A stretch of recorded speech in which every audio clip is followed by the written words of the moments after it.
உலக புகழ் பெற்ற மதுரை மீனாட்சி அம்மன் கோயில் சித்திரை பெருவிழா கொடியேற்றத்துடன் தொடங்கியாச்சு. அன்னை மீனாட்சிக்கு கொடி ஏறியதும் மதுரை மாநகரமே மழையால் குளிர்ந்து போச்சு. ஆட்டம் பாட்டம் கொண்டாட்டம் என மதுரை மாநகரமே விழாக்கோலம் பூண்டுள்ளது. இனி தினம் தினம் திருவிழாதான். இன்று திருவிழாவின் முதல் நாள்.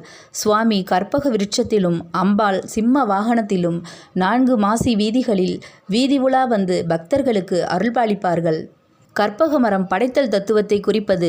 அள்ள அள்ள குறையாமல் கேட்பதையெல்லாம் கொடுப்பது கற்பக மரம். தனது பக்தர்கள் கேட்பதையெல்லாம் கொடுக்கத்தான் முதல் நாளில் சுந்தரேஸ்வரர் பிரியாவிடையுடன் கற்பக விருட்ச வாகனத்தில் வலம் வருகிறார். விரும்பியது எல்லாம் கிடைத்துவிட்டால் மனதில் அகங்காரம் வந்துவிடும், தான் என்ற தற்பெருமையும் வந்துவிடும். அதனால்தான் அந்த ஆணவம் கூடாது என்பதை உணர்த்தவே அன்னை மீனாட்சி சிம்ம வாகனத்தில் வலம் வருகிறாள்.